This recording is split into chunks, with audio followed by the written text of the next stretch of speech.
공소장에 보면 조국 전 장관 무려 11번이나 언급이 됐지만 공범으로 적시되지는 않았습니다. 그럼에도 불구하고 조국 전 장관 조만간 검찰 조사를 받을 것이다. 그러면서 자신의 기소는 예정된 것으로 보인다. 명예회복하도록 노력하겠다. 이렇게 입장을 밝히고 있습니다. 자, 조국 전 장관의 운명은 어떻게 될까요? 관련된 녹취 들어봅니다. 저희 아이가요, 학교에 가서 중학교, 고등학교 학생들 영어로 가르치는 거 실제 했습니다. 실제 활동을 했고, 그에 대한 표창장을 받은 건 사실입니다. 제가 언론 보도 내용은 상세히 보지 못했는데, 그 자체는 확인을 금방 할 수 있을 것입니다. 제 처가 그걸 했다 그러면 법적인 책임을 져야 되고, 누구나 법 앞에 평등하다 생각합니다.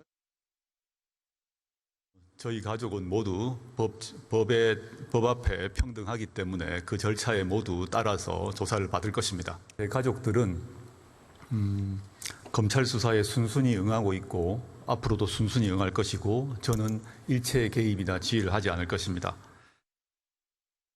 국민 여러분께 죄송하고 송구하고 감사하고 고맙습니다. 저는 이제 한 명의 시민으로 돌아갑니다. 법무부 혁신과 검찰개혁의 과제는 저보다 훌륭한 후임자가 맡겨질 겁니다. 더 중요하게는 국민들이 마지막 마무리를 해주실 거라고 믿습니다. 언론인 여러분께도 감사합니다. 고맙습니다.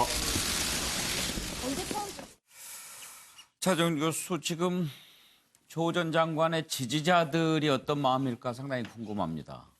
그렇죠. 조 전 장관의 지지자들 중에는 상당히 어제 공시장 내용을 보고 허탈해 하시는 분들도 계실 것이고, 또 일부는 또 검찰의 먼지털이식 수사, 불순한 수사의 의도에 대해서 또 더 목소리를 높이시는 분들도 계시지 않을까 싶습니다.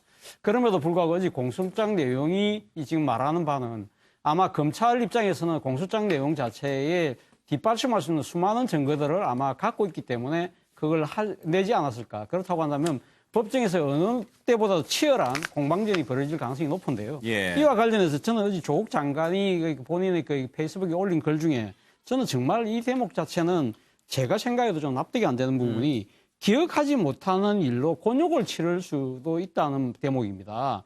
만약에 기억하지 못하는 일로 곤욕을 치른다는 이야기는 아마 제가 생각했을 때는 어제 공소장 내용을 보면서 이런 것도 지금 나왔어? 이것도 드러나서 하면서 자신의 기억을 반추해봤겠죠. 그러면서 이 부분은 검찰이 가면 증거를 갖고 있다는 말이야?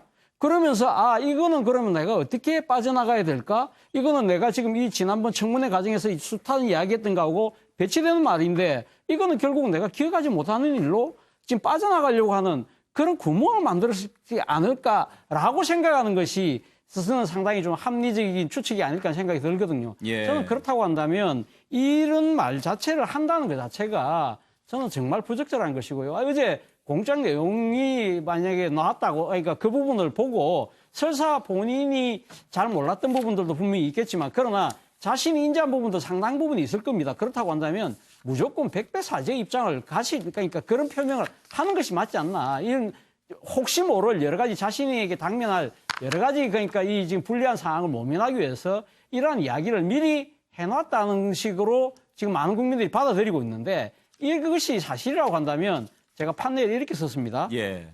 정말 비겁한 변명이십니다. 실미도에 놓는 유명한 대사죠. 예. 저는 그 말을 인용하고 싶습니다. 정태근 의원, 오히려 이제는 도대체 어디까지 갈까 이렇게 지금 관심을 모으는 상황입니다. 저는 또 다른 사건이 조국 전 장관 앞에 기다리고 있다고 생각하는데요. 예. 먼저 드리고 싶은 말씀은 어제 SNS에 올린 것 중에 제가 정말 좀 언짢았던 건 뭐냐면요. 본인이 이제 검찰개혁이라는 시대적 소명을 감당해 보려 했지만 제 가족과 지인들을 대상으로 전개되는 전방위적 수사 앞에서 가족의 안위를 챙기기 위하여 물러남을 택했다.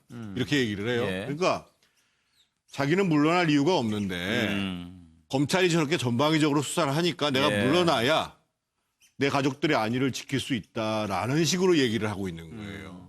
그런데 많은 국민들은 사실상 조국 전 장관은 국민에 의해서 경질이 된 겁니다. 본인이 장관할 자격이 없는 사람이라고 국민들이 심판한 내용인데 거기다 대해서 조금 전에 우리 차 교수님이 말씀하신 것과 관련해서 저는 추가적으로 어떤 의미를 부여하냐면요. 제가 알지 못했거나 기억하지 못하는 일로 인해 곤욕을 치를지도 모르겠습니다. 현재 정경심 씨와 관련된 내용 중에 이런 내용이 있을 수도 있고, 지금 가장 새로운 큰 내관으로 등장하고 있는 거는 소위 유재수 전 부산부시장, 경제부시장에 대한 감찰을 중단시킨 겁니다. 이 사건이 전 김태호 수사관에 의해 가지고 고발이 돼 가지고 조국 전 민정수석, 박형철 비서관, 이인걸 특검반장이 고발이 됐는데 김태호 수사관의 증언에 따르면 이렇습니다. 기본적으로 조국 장관도 소위 핸드폰 압수해가지고 감찰을 받는 것, 그리고 소환을 허락했다가 중단시킨 걸로 봐서는 예. 동료 아니면 그 상관의 압력이 내지는 지시가 있었다라는 거거든요. 그러면 현실적으로 봤을 때는 동료든 그 윗선이든 간에 아마 자기가 떠안고 갈 수밖에 없는 상황일 가능성이 굉장히 농후합니다. 일단 드러난 사실만 가지고 얘기하기에도 벅찹니다. 예. 네. 김영주 의원, 검찰 개혁의 적임자에서 이제 자칫하면 국민의 공적 될 가능성이 커지고 있습니다. 그 이유가 사실은 그동안에 조국 장관이 제 처와 제 아이의 말하자면 잘못된 판단으로 이렇게 말을 시작했다면 좀 나을 수 있어요. 예. 그런데 이제 끝까지 마지막까지 가족의 안위를 얘기하고 우리 아이는 열심히 일했다. 또 우리 부인은 그런 데 대해서 전문적인 투자자가 아니다. 이렇게 강변했기 네. 때문에 이제는 어떻게 되냐면 본인이 가면 결국 그 사실을 모르거나 기억 안 나거나 하는 부분인데 결과적으로 좀 씁쓸한 것은 이제는 그 시간대가 오고 있다는 거죠.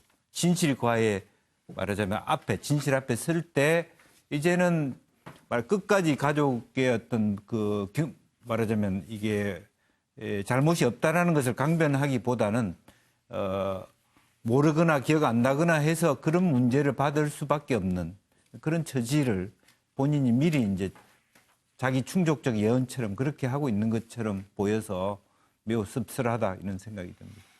예, 조국 관련 이슈 이 정도 하지요. 요즘에 강을 건너다가 유행한데요. 이제 진실의 강을 어떻게 건널지 한번 지켜보도록 하겠습니다.